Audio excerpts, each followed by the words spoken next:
یو قاضی تیر شوی دی قاضی محمد سلیمان منصوری رحمه الله هغه وی مدینه منوره ته تشریف یوړو چې یو سړی یو کار کوي کنه او د الله احکامات پکې پوره کوي او د سنتو پکې خیال ساتي هغه الله بیا هغه درجه په هر ځای کې ورکوي وی هغه الله سره تعلق هم ډیر زیات مضبوطو مدینه منوره ته چې کله لاړ نو وی مسجد نبوي کې چې مونږ وکړو د مسجد نبوي نه چې کله راوته نو هغه امام صاحب د مسجد نبوي هغه مو سره را روان شو و چې کله را روان شو نو چې کوم ځای کې د قاضي صاحب دا پیزار پروتو وی هغه ورمنډه کړه د مسجد نبوي هغه امام وی دا هغه پیزار راواغستو زری وته مخه ته کې خو هغه ډیر منع کو چې نه ته ګوره مسجد نبوي امام یو دا چل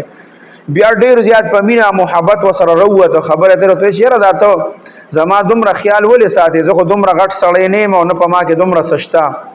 ویره جی تاسو کې سشتا کنه زکه خو زستاسو دا قدر دومره کومه وی ما کې خدا سے خبره نشته ما ته خو نخ کاری وي تاسو ته بنخ کاری وي چې تاسو کله مدینه منوره ته تشریف راوړو نو دا غینه یو شپه مخ کې چې دینو ما نبی کریم صلی الله علیه وسلم زیارت چې کوم دینو هغه ما په خوب کې وکړو او ما ته په خوب کې نبی کریم صلی الله علیه وسلم او فرمایل چې قاضی محمد سلیمان منصوری هغه دل ترازی زما کلی د مدینه منوره ترازی داغه ګور ډیر خیال وساتو داغه ډیر اکرام وکا کله چې یو انسان د الله احکامات پورا کوي د نبی کریم صلی الله علیه وسلم په سنت باندې خپل ژوندۍ تیری یاد ساته ګور بیا د دې د ژوندۍ چې کوم د خلکو پزلونو کې الله اچي یو دي سره بیا محبت پیدا کی او بیا خلکو سره روز تر روز هغه محبت سیوا کی